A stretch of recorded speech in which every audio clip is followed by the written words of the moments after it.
Terima kasih. Bismillahirrahmanirrahim. Assalamualaikum warahmatullahi wabarakatuh. Nahmaduhu ta'ala wa nashkuruh wa na'udzu billahi min shururi anfusina wa min sayyiati a'malina. May yahdihillahu fahuwal muhtad wa may yudlil falan tajida lahu waliyyan mursyida. Asyhadu an la ilaha illallah lahu la syarika lah wa asyhadu anna Muhammadan abduhu wa rasuluhu la nabiyya ba'dah.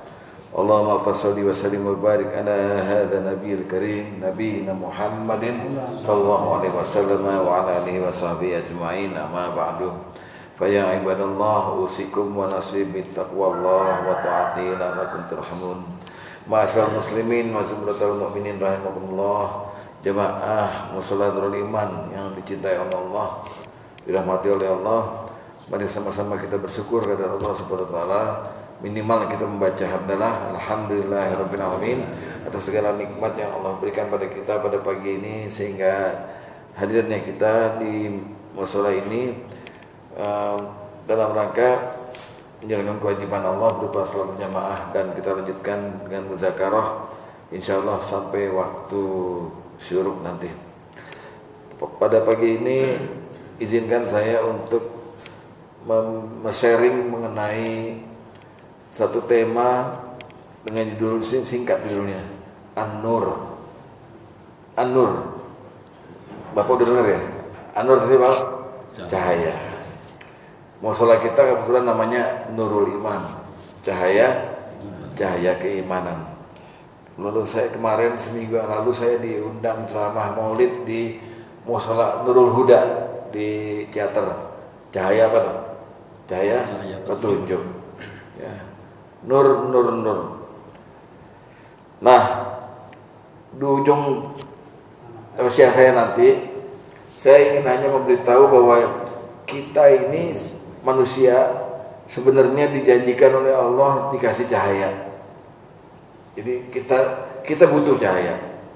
Ibarat begini, ini kita lagi ngobrol di satu ruangan musola ini, tiba-tiba PLN mati. Padahal bapak-bapak butuh mencatat dan butuh melihat orang yang ceramah itu. Bayangkan kalau lampu mati, semua satu tangsel mati semua. Kalau bapak hadir di undangan pernikahan, sama. Bapak butuh lihat pengantinnya, butuh salaman, jalannya biar nggak kesandung-sandung, butuh cahaya, butuh nur.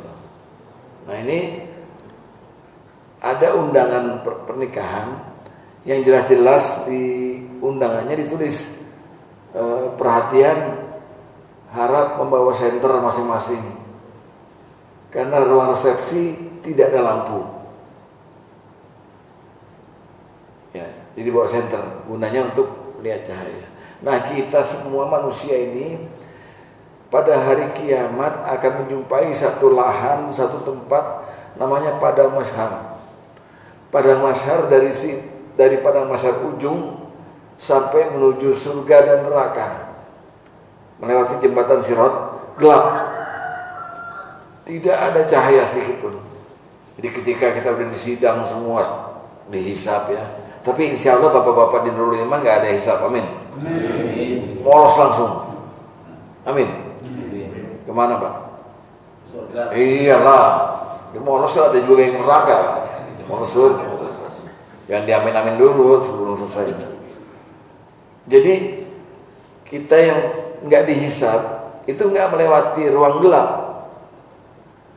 Tapi insya Allah rata-rata umat Islam itu pasti dihisab. Rata-rata ya.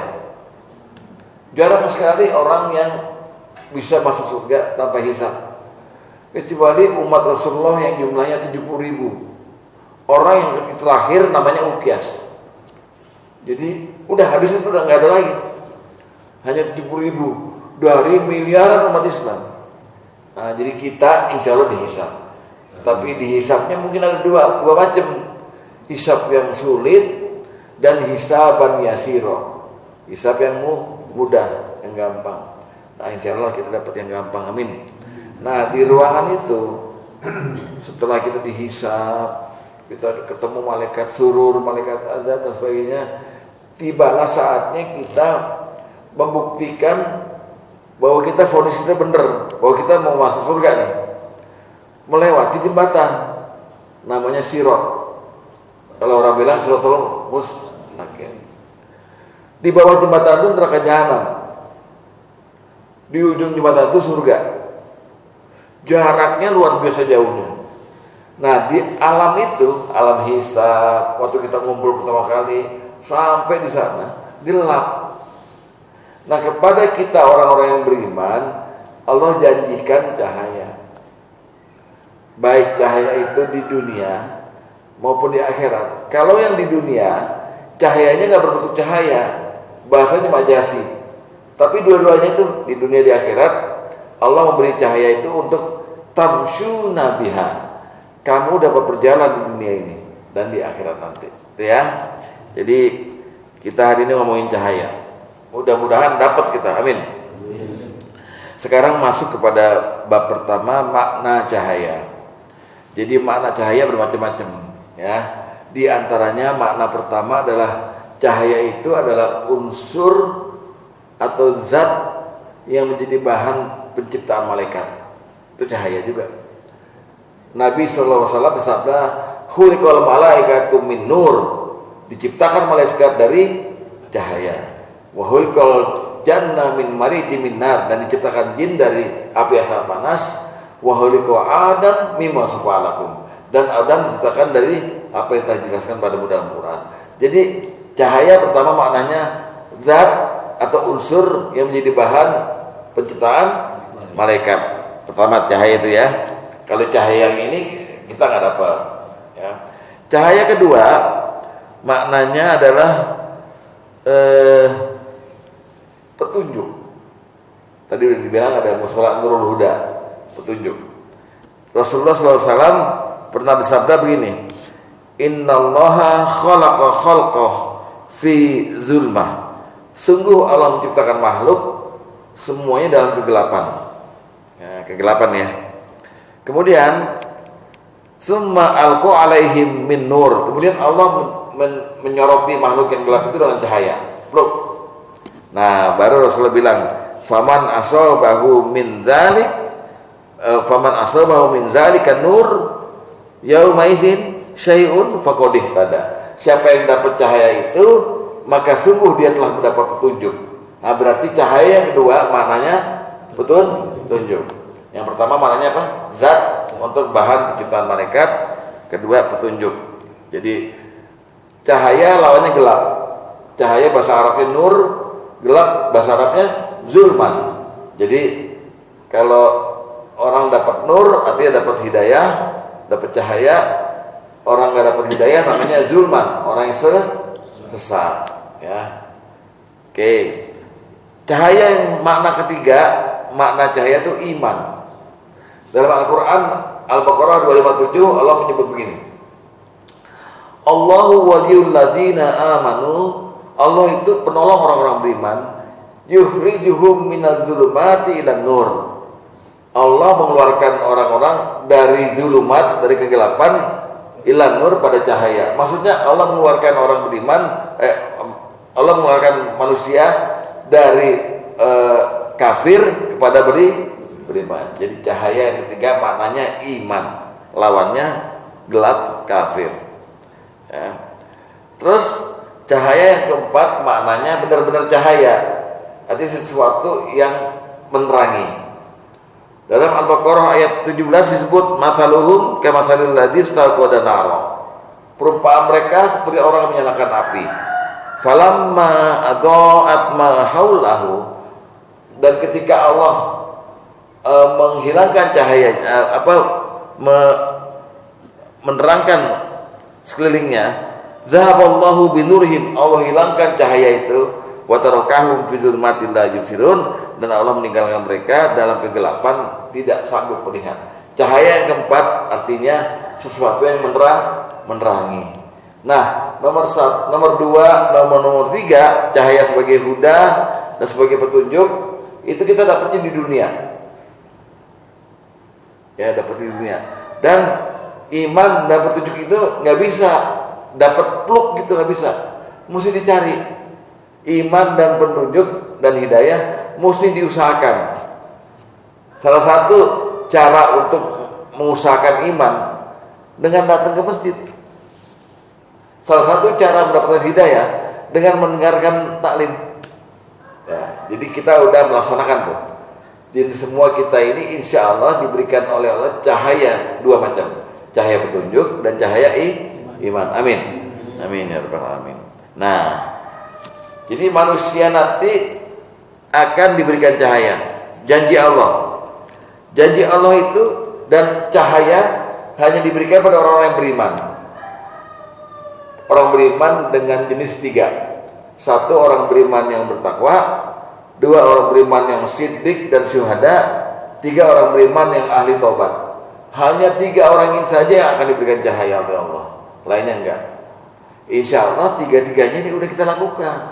Ya, jadi kita ini udah masuk ke dalam manusia itu. Orang beriman itu sebenarnya ketika bangun tidur itu udah dikatakan Rasulullah calon ahli surga. Ketika mati buka pintu surga. Jadi kita ini udah bergerak menuju ke sana, Pak. Ya. Di Bapak nih insya Allah matinya husnul khotimah semua, amin. Ya dapat cahaya, itu ya. Ya di saat mana malam minggu orang banyak kemana kita ngaji, ya itu cahaya. Ya, oke. Janji Allah yang pertama, cahaya akan diberikan pada orang-orang mukmin yang bertakwa. Ini dapat dicek nanti, diperiksa di surat Al-Hadid ayat 28. Ya. Ketika Allah berfirman, ya ayyuhalladzina amanu ittaqullaha wa aminu birrasulih yu'tikum kiflain mir rahmati wa yaj'al lakum nuran tamshuna biha. Hai orang yang beriman, bertakwalah pada Allah dan berimanlah pada Rasul. Jadi orang beriman yang bertakwa. Niscaya Allah akan berikan rahmatmu 2 bagian. Dan Allah akan memberikan kamu cahaya tamsuna biha, yang dengan cahaya itu kamu bisa berjalan di muka bumi. Nah, cahaya yang kata Allah bisa dipakai berjalan di muka bumi itu, seolah-olah kita di bumi itu gelap. Ada 2, cahaya iman dan cahaya petunjuk hidayah. Jadi yang penting bertakwa aja, maka otomatis kita dapat cahaya yang nggak kelihatan cahaya itu ya. Cahaya dalam bahasa majas, bahasa kinayah. Maksud Allah, aku akan kasih kamu hidayah, aku akan pertahankan iman dalam hatimu. Betul, ya. Itu pertama, janji Allah. Janji yang kedua, cahaya akan diberikan pada orang beriman yang punya sifat siddiq dan syuhada. Siddiq itu orang yang jujur, syuhada itu orang yang menyaksikan kekuasaan Allah, orang yang berjuang di jalan Allah. Lihat suratnya adalah Al-Hadid ayat 18. Ya. A'udzubillahi minasyaitonirrajim. Walladzina amanu billahi wa rasulih, dan orang-orang yang beriman pada Allah dan Rasulnya, ulaika hum as-siddiqun wasyuhada. Mereka itu orang-orang yang siddiq dan syuhada. Inda rabbihim, di sisi Allah.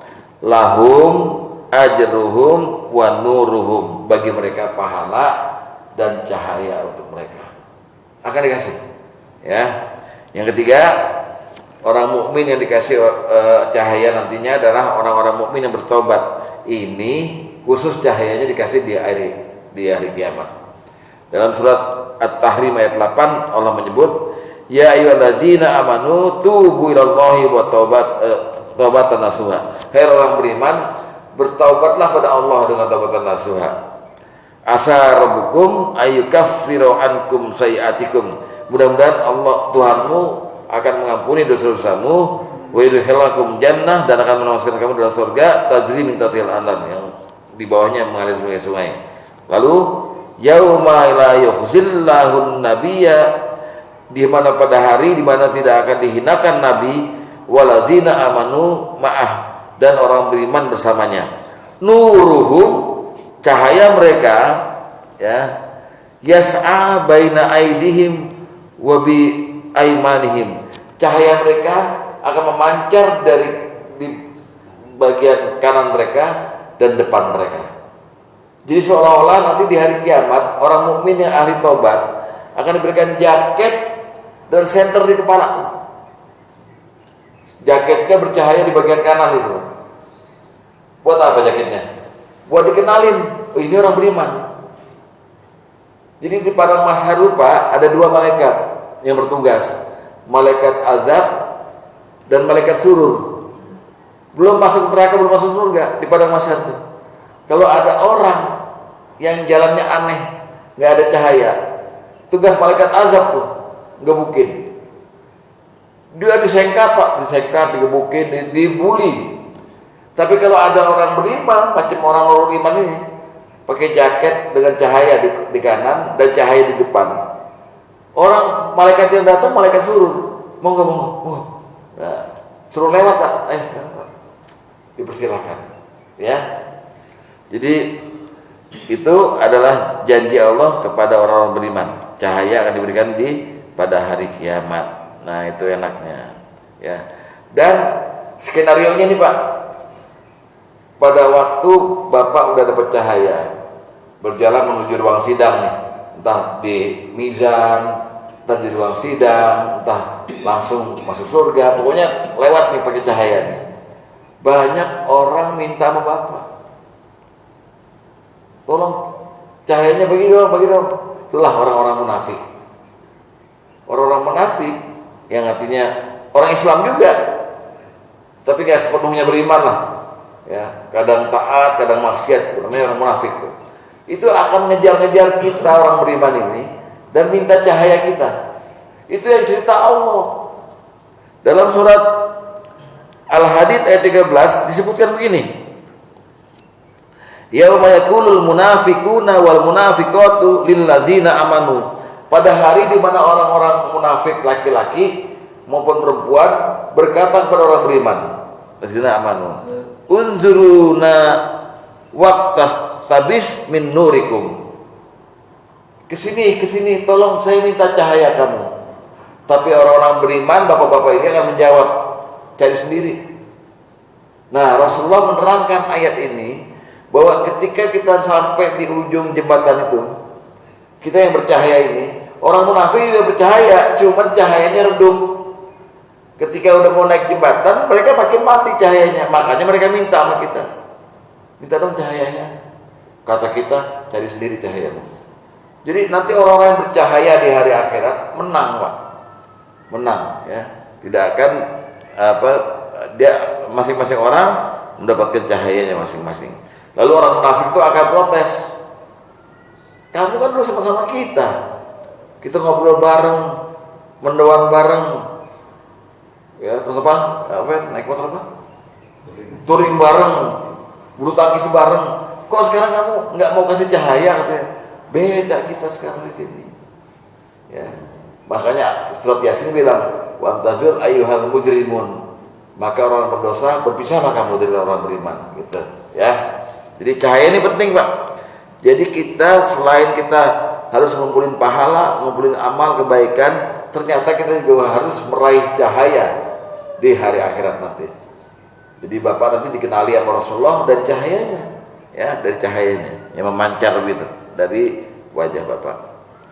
Salah satu contohnya itulah surat Al-Ghasyiyah. Wujuhu yauma idzin naimah lisaiha radiyah. Nanti di hari kiamat, ketika orang-orang beriman masuk surga, wajahnya bercahaya, naimah, ridho banget wajahnya, wah seneng, ya semua insya Allah kita dan keluarga begitu, amin. Nah, bab terakhir dari keterangan ini, saya akan sebutkan amalan-amalan kita. Kalau tadi kan golongan-golongan orang yang dapat cahaya, mukmin yang bertakwa, mukmin yang siddiqin dan syuhada, mukmin yang bertobat. Sekarang amalan-amalan apa dari mukmin itu, dari kita-kita ini yang bisa kita dapat cahaya nanti hari kiamat?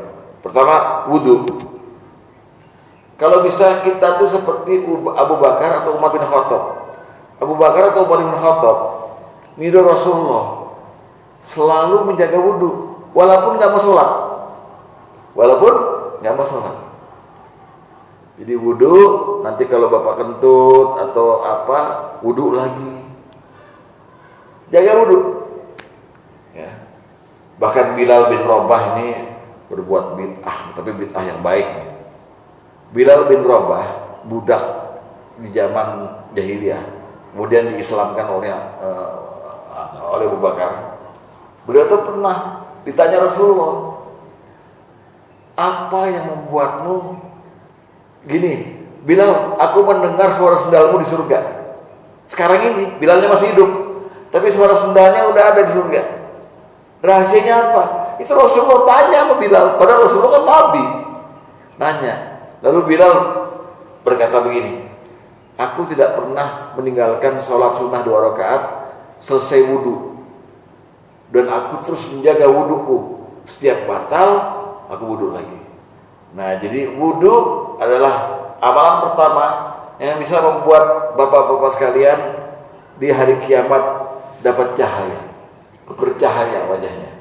Nih dalam hadis yang diriwayatkan oleh Tirmizi disebutkan begini, inna ummati yud'auna yaumal qiyamati gurran muhajjalina min asaril wudu. Sungguhnya umatku nanti, kata Rasulullah, akan dihadirkan pada hari kiamat di padang mahsyar dengan wajah putih bercahaya akibat wudu. Pertama ya. Jadi kalau bisa jaga wudu, Pak. Jaga wudu di dunia manfaatnya banyak. Di antaranya sama dengan Bapak, maaf ya, kita laki-laki ini kan suka celamitan. Matanya celamitan, mulutnya celamitan gitu ya. Terutama yang berbau-bau cewek lah. Coba sekarang diobatin tuh dengan cara wudu. Bapak wudu, Bapak ke kantor, pasti lebih hati-hati, nggak mau lihat-lihat lagi. Atau habis wudu juga pakai pici terus ke kantor. Jadi itu untuk mencegah. Wudu itu salah satu cara untuk mencegah kita menjaga lisan dan menjaga mata kita.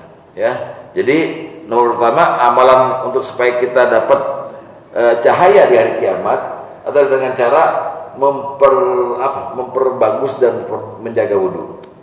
Walaupun nggak mau sholat, ya dari habis subuh ini rumah makan segala macam selesai, apalagi ya wudu dulu, baca Quran, ya wudunya jaga. Dengan begitu Bapak menabung cahaya di hari kiamat nanti, ya insya Allah bisa. Yang kedua, amalan kedua yang penting nih, senantiasalah Bapak berjalan gelap-gelap ke masjid. Jadi ini ada ulama nih berpendapat begini, yang dimaksud berjalan gelap-gelap ke masjid itu adalah untuk sholat subuh berjamaah. Tapi boleh juga dimaknai untuk sholat isya berjamaah. Jadi kalau Bapak selama ini membiasakan diri hadir di masjid untuk sholat pada sholat isya dan sholat subuh, hadirnya dari rumah, itu salah satu cara Bapak menabung cahaya di hari kiamat. Selain wudu tadi, ya Nabi Sallallahu Alaihi Wasallam bersabda, "Basyiril musya'ina fi zulami ilal masajid." Berikan kabar gembira pada orang-orang yang berjalan di kegelapan malam menuju masjid. Bin nuri tammi yaumal qiyamah. Mereka akan diberikan cahaya sempurna di hari kiamat. Ini penting, Pak. Ini penting nih. Apalagi digabung dengan hadis satu lagi. Kata Rasulullah, orang-orang yang dipuji Allah di hadapan makhluknya di langit adalah orang-orang yang pada hari-hari sulit, jam-jam sulit, tapi ikhlas ngambil wudhu dingin-dingin. Nah, ini maksud hari sulit tuh jam 2 malam, hujan-hujan, ngambil wudhu. Kemudian dia bertekad berjalan menuju masjid. Itu amalan kedua. Insya Allah, udah gitu udah dijanjikan dikasih cahaya, ditetapkan oleh Allah orang yang ke masjid itu sebagai orang yang beriman. Ditetapkan. Terus Nabi berkata, iza ra'atumur rajula ya'tadul masjidah fashhadu lahu bil iman. Jika kamu melihat ada orang-orang laki-laki jalan ke masjid, maka saksikanlah dia telah beriman. Ya, jadi ada dua keuntungan. Satu, kita ditetapkan sebagai orang beriman, distempel.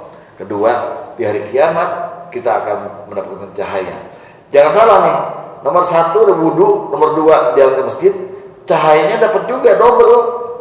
Bukan digabung sama Allah, enggak. Jadi cahayanya makin terang. Kita di hari kiamat makin terang, center kita makin terang gitu. Makin kelihatan kita bercahaya. Selama ini kalau kita, maaf ya, ini berdasarkan keterangan agama, bukan pengalaman saya. Kalau kita nanti masuk ke alam ruh, udah meninggal nih, kita akan melihat makhluk-makhluk Allah yang bercahaya, yaitu malaikat.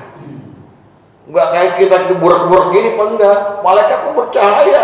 Nah, kita tuh akan di model kayak malaikat di hari kiamat gitu. Bercahaya itu. Bagus, Pak. Pak Hendro terbagus kayak Petromak bawah. Ya. Pak Tarjo kayak lampu strobo, lampu stadion. Wah, bagus-bagus. Sampai orang ngomong sama Pak Tarjo tuh silo. Ya Pak, kenapa Pak? Ya Pak Haji. Saking bercahayanya. Ini enggak bercanda, ini benar. Ya, saking. Nah, makin tinggi cahaya Bapak, makin tinggi derajat Bapak di hadapan Allah gitu loh. Jadi orang akan lihat, wah, terang banget nih, siapa nih? Wah, ini Ustaz Dede Herman, Ade Herman. Kenapa? Dia percaya, suka nganter Ustaz mau ceramah kan, Ustaznya pincang, diantar dia gitu. Termasuk ya. Ini ada kaidah dalam fikih, siapa yang membantu biaya perang sama pahalanya dengan berperang. Siapa yang membantu ustadznya jalan kaki, pincang-pincang, sama dengan dia berpahala ceramah. Jadi dia udah ceramah sekarang. Amin. Ya, apalagi yang nganter ustadz lagi nih, pakai mobil. Jadi pokoknya cahaya ini wajib kita dapatkan. Nggak boleh enggak. Saya nih saya ancam nih saya nggak mau lihat jamaah Nurul Iman di hari kiamat burak-burak, hitam-hitam diem aja. Nggak boleh. Nurul Iman mesti cahaya iman. Wah, bercahaya ya. Lampunya terserah, jangan lampu sentor segini, Pak. Lampunya lampu Petromak lah. Nomor 3, nih ya. Amalan untuk kita dapat cahaya di hari kiamat nanti, rajin-rajinlah membaca surat Al-Kahfi. Kenapa cuma Al-Kahfi? Karena memang ada beberapa surat dalam Al-Quran yang dikatakan Rasulullah sebagai surat istimewa. Di antaranya Al-Mulk. Al-Mulk kalau Bapak baca tiap hari, nanti ketika Bapak mati, malaikat mungkar nakir nggak mau nanya sama Bapak. Karena Al-Mulk akan berubah jadi makhluk yang melindungi Bapak. Lagi, bacalah Qul huwallahu ahad 10 kali. Kamu berhak satu istana di surga. 20 kali 2 istana. 30 kali 3 istana. Jadi ada surat-surat yang kalau kita baca istimewa. Al-Baqarah. Kalau Bapak baca surat Al-Baqarah dari ayat 1 sampai ayat terakhir, sampai Kafirin, ayat terakhir tuh 286 ayat, maka rumah Bapak terbebas dari jin. Jin panas Pak dengan Al-Baqarah. Kalau hafal, ini sampai ayat 5 aja udah ya. Enggak pernah ngaji. Itu Al-Baqarah. Nah, ini dalam hadis, siapa yang baca surat Al-Kahfi? Nih kata Rasulullah, man qara'a suratul kahfi kama unzilat. Siapa yang membaca surat Kahfi seperti yang dibaca Nabi. Jadi gini, Al-Kahfi itu ada 110 ayat. Diturunkannya bertahap. Jadi Nabi waktu di Mekah diturunkan berapa ayat, di Madinah Nabi turun lagi, digabungin sama Zaid bin Sabit nih, jadilah surat Al-Kahfi. Nah, kata Nabi, siapa yang membaca surat Al-Kahfi sama dengan yang diturunkan kepada saya itu ya, artinya nggak ditambah-tambah, dikurang-kurang gitu. Yang sekarang dikurang tuh ya, lihat, kanat lahu nuron yaumal qiyamah, maka baginya cahaya di hari kiamat. Udah wudu, kemudian apa lagi? Berjalan ke masjid gelap-gelap, baca Al-Kahfi. Nah, dibacanya kapan? Kalau dalam hadis lain, kekhususan Al-Kahfi hari Jumat atau malam Jumat. Yang dimaksud hari Jumat dan malam Jumat begini. Hari Jumat itu dalam Islam dari mulai Kamis maghrib sampai Jumat maghrib, 2 hari Jumat. Kalau kita enggak ya, kita Jumat itu dimulai dari Kamis jam 12 malam sampai Jumat jam 12 malam lagi. Nah, kalau dalam Islam maghrib ke maghrib. Baca Al-Kahfi di mana aja, kapan aja. Yasin juga punya keistimewaan. Karena ada hadis, baik ini hadisnya sahih maupun hasan ya. Yasin itu jantungnya Quran. Yasin juga yang disuruh baca kepada orang yang mau mati. Ya. Aqra'ul Quran ala mautikum. Bacakan Yasin Quran itu terhadap orang yang mau mati.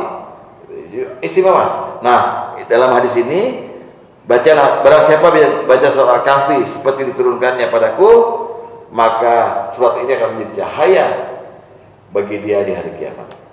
Itu nomor 3, ya, amalan nomor 3. Amalan nomor 4, jadi orang dermawan. Jadi orang yang bahasa Jawanya loman ya Pak Haji, loman ya. Nyah-nyoh gitu loh. Iya, lomo. Ini Bapak bisa cek nanti di surat Al-Hadid ayat 11. Kata Allah berfirman, "Man dzallazi yuqridullahu qardan hasana." Barang siapa yang meminjamkan pada Allah pinjaman yang baik. Maksudnya gini, siapa yang sedekah gitulah. Allah tuh saking halusnya, kita tuh nggak sadar.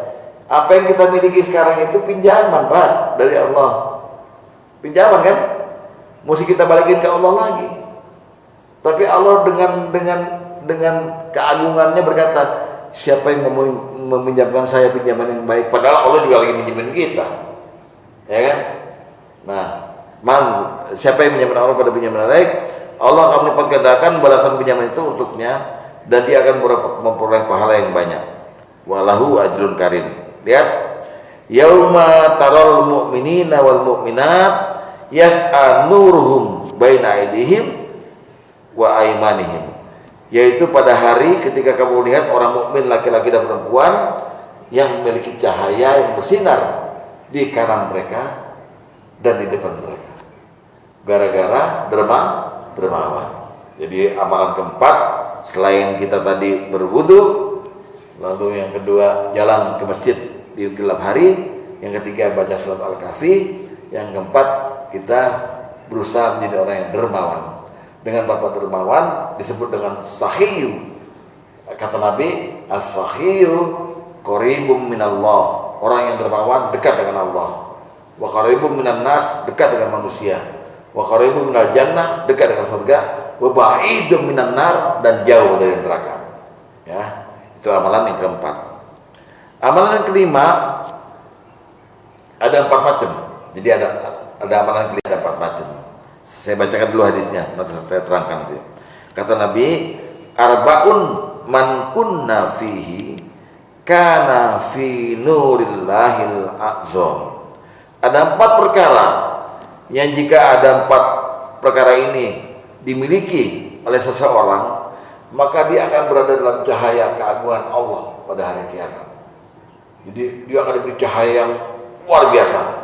Apa 4 ini? Pertama, man kanat ismatun amri syahadata an la ilaha illallah wa anna rasulullah. Mereka yang urusannya selalu dikembalikan pada Allah dan Rasulnya. Jadi tauhidnya kuat. Saya ambil satu ayat. Kata Allah dalam Quran, atiyullaha wa atir rasulah wa ulil amri minkum. Taatlah pada Allah, taatlah pada Rasul, dan kepada pemimpin-pemimpin kamu. Fa in tanaza'tum fi syai'in, kalau kamu berbeda pendapat mengenai sesuatu, farudduhu ila Allahi wa Rasul. Balikin lagi ke Allah dan Rasul. Jadi kita tuh hidup itu cuman kita berpedoman pada Quran dan Sunnah Nabi. Disuruhnya begitu. Nah, pertama, kalau Bapak bisa menjaga setiap urusan Bapak dibalikin lagi kepada Al-Quran dan hadis, cara hidup Bapak Islami itu, maka Bapak dapat seperempat cahaya keagungan Allah di hari kiamat. Satu ya. Kedua, wa man iza asabathu musibah qala inna lillahi wa inna ilaihi raji'un. Yang kedua, perasaan bapak ketika dapat musibah, entah musibah sakit, kesandung, kecengklak, ya, ada keluarga yang meninggal, segala macam lah, yang berupa kesusahan gitu, kelaparan, duit habis segala macam. Bapak cuma nanamin dalam hati, inna lillahi wa inna ilaihi raji'un. Namanya istirja, dikembalikan lagi kepada Allah. Jadi semua ini kan milik Allah, dan kepada Allah lah semua harus kembali, gitu loh. Ya, namanya dia ikhlas menerima segala sesuatu, ridho dengan ketentuan Allah. Dikasih kayak gimana, ridho. Dua. Yang ketiga, waman iza asaba khairan qala alhamdulillahi rabbil alamin. Orang kalau dikasih kebaikan, kenikmatan, selalu enggak lupa berkata alhamdulillahi rabbil alamin. Dan terakhir, waman iza asaba khati'atan, dan kalau berbuat salah, qala astaghfirullah wa atubu ilaih. Cepat-cepat berkata, saya minta ampun kepada Allah dan bertobat padanya. 4 hal ini merupakan sifat orang-orang mukmin yang haqqo. Ya, tadi ada ayatnya dibacakan Al-Anfal, ulaikal mu'minuna haqqo. Ya, berimannya sungguh-sungguh. Nah, itulah Pak. Jadi saya ulang dikit itunya kesimpulannya. Tadi kita membicarakan amalan-amalan apa yang bisa menimbulkan cahaya untuk kita di hari kiamat. Pertama wudu, lalu kedua berjalan ke masjid dalam gelap, ketiga baca surat Al-Kahfi. Ya, ini baca Al-Kahfi ini jangan cuma baca ya Pak. Jadi mari kita sekarang Al-Quran itu selain dibaca tuh bahasa Jawanya diwaos, maksudnya dibaca tuh ditilawah. Nah, dalam membaca itu kalau bisa usahakan makharijul hurufnya bagus, tajwidnya bagus. Kalau bisa ditambahin lagu. A'udzu billahi minasyaitonir rajim. Bismillah, gitulah kira-kira. Ya. Nggak usah kayak mirip-mirip Muhammad dong, nggak usah. Yang penting ada lagunya. Kemudian Al-Kahfi ini tolong dipahami maknanya, karena banyak kisah-kisah yang bagus dalam Al-Kahfi itu, hikmah-hikmah yang bagus. Di antaranya pertemuan antara Nabi Musa dengan Nabi Khidir, lalu kisah Zulkarnain, kisah 17 pemuda itu di gua dan sebagainya itu. Ya, tolong dilihat. Nah, yang ketiga ini selain tadi wudu, berjalan ke masjid dalam gelap, baca Al-Kahfi. Yang keempat dermawan, amalan keempat dermawan. Dan yang kelima, Bapak berpendirian kepada Allah dengan 4 hal yang bagus, yaitu mengembalikan semua urusan pada Allah dan Rasulnya dengan syahadah. Kedua, istirja, berpendapat bahwa semua milik Allah dan akan kembali padanya. Yang ketiga, banyak-banyak alhamdulillah atau tahmid. Dan yang keempat, banyak-banyak istighfar dan bertaubat. Demikian, semoga ada manfaatnya. Mohon maaf atas segala kekurangan. Wassalamualaikum warahmatullahi wabarakatuh. Waalaikumsalam. Terima kasih guru kita sudah menyampaikan tentang cahaya. Mudah-mudahan kita senantiasa diberikan cahaya oleh Allah. Amin. Ada pertanyaan? Jamaah silakan. Ya Pak Haji silakan. Assalamualaikum warahmatullahi wabarakatuh. Waalaikumsalam. Pak Ustadz, adakah kira-kira cahaya penggoda itu? Cahaya? Cahaya penggoda. Oh, Nah, intinya gini Pak Haji, saya kan selalu berangkat pagi, Iya. sholat subuh berangkat. ya. Kan kita masih istilahnya anggaplah masih suci karena kita ada ambil air wudhu dan Iya. batal. Tiba-tiba kita sepanjang jalan itu, wah cahaya, wah ini ada cewek jalan lari pagi, Iya, iya. Wah itu termasuk cahaya penggoda. Paham saya. Kalau kita memberi pengertian cahaya pada sesuatu yang menerangi, jangan salah. Cahaya itu berasal dari cahaya malaikat, dan cahayanya biasa-biasa aja. Lebih tinggi dan lebih terang cahaya setan. Benar. Karena hadisnya berkata tadi, khuliqal malaikatu bin nur. Diciptakan malaikat dari cahaya.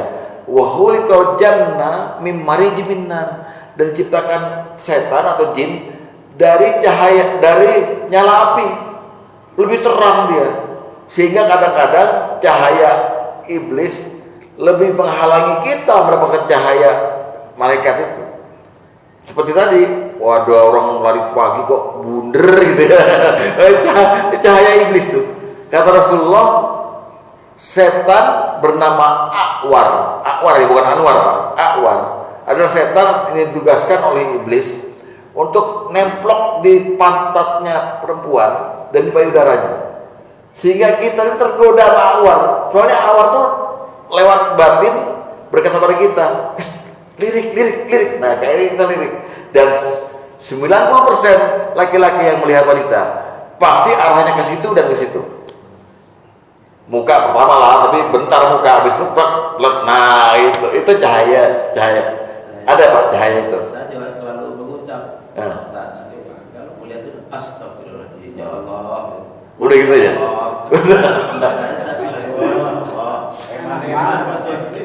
Eman gak dilihat. Ini ada satu hadis Pak ya, yang mungkin Pak Haji Hendra pernah ini juga agak nyurang lihat hadis ini. Jadi suatu hari Rasulullah lagi giliran di rumah istrinya yang namanya Zainab. Zainab itu termasuk kerabatnya Rasulullah juga gitu. Kerabat jauh lah, semacam kayak sepupu atau ponakan itu. Yang cantik juga Zainab ini. Tiba-tiba Rasulullah itu pergi dengan beberapa sahabat. Lalu di depan rumah Zainab itu memang ngumpul para sahabat. Seperti kita ini, kalau kita jadi pejabat, rumah kita ada yang jagain gitu lah. Tiba-tiba yang penjaga ini, sahabat-sahabat Rasulullah yang di rumah ini, melihat lagi Rasulullah pulang buru-buru, terus masuk ke dalam. 1 jam 2 jam keluar keramas. Udah keramas itu basah. Sahabat yang bertanya kan ya, habis apa ini? Kan di dalam ada istrinya Zainab. Ya saya habis jima. Siang-siang Pak. Lalu Rasulullah bilang, kenapa saya jima siang-siang begini? Lalu Rasulullah cerita, tadi di jalan lihat perempuan. Lalu sir, kepengen, kegoda, itu Nabi loh. Gimana patah jawabnya? Pasti tergoda kan. Makanya Rasulullah pernah bersabda, iza ra'aitum, kalau kamu melihat ada perempuan di jalanan dan kamu tertarik padanya, pulang ke rumah, lihat istrimu, karena apa yang ada di perempuan itu ada pada istrimu. Kata orang yang dengerin selama ini, lain Ustaz, insya Allah agak mengkel. Nggak apa-apa, pokoknya sama. Jadi kalau kita satu hari melihat perempuan di jalanan dan kita kemudian tertarik, maka cepat-cepat pulang, lihat istrimu, karena apa yang ada di perempuan itu ada pada istrimu. Itu kata Nabi itu. Memang ini agak kolot ya untuk orang sekarang, tapi memang itu solusi yang ampuh dari Nabi. Jadi istri kita dipakai kayak apa, gratis Pak. Ya. Cuman makanya juga ya kasih belanja juga, jangan. Gitu Pak Haji. Ya kita selalu, walaupun kadang-kadang terucap, kadang-kadang selalu ini, Masya Allah. Ya. Subhanallah, Masya Allah, Astagfirullah, boleh Pak. Makanya kalau bisa amalkan surat An-Nur ayat 30. Surat An-Nur ayat 30, kita disuruh menjaga pandangan dan menjaga kemaluan dimanapun. Jadi semisal ngobrol, ini Islam antiknya gini loh Pak. Bahkan terhadap istri sendiri, ya kita tuh nggak boleh, maaf ya, berjima telanjang bulat terhadap istri sendiri. Sayyidina Ali, Khalifah keempat, berkata, seumur hidupku dari aku lahir sampai insya Allah aku mati nanti, aku tidak pernah melihat kemaluanku sendiri. Ali nggak pernah lihat kemaluanku sendiri Pak. Kalau kita kan kita lihat, kadang diukur ya Pak Tri, pakai meteran. Jadi betapa Islam itu memang menjaga betul. Jadi mata itu Pak terutama. Bagus kalau Bapak ada astagfirullahnya. Karena ntar mata itu kan dicongkel di hari kiamat Pak, ditimbang. Apa aja di kesalahannya di-download sama Allah semua mata ini, gitu. Ya Pak Haji. Ada lagi? Berarti Islam. Sebelum ke masalah ini ada yang bisa tanyakan terkait dengan tadi surat yang dibacakan Pak Uli. Al-Nata Al-Anfal. Ya. Itu kalau sekarang itu berlakunya gimana? Karena kan sekarang udah banyak perang gitu. Iya, iya. Tentang perang. Nah, itu berlakunya seperti apa? Baik. Karena nabinya juga udah nggak ada. Iya, iya, betul, betul. Itu yang pertama.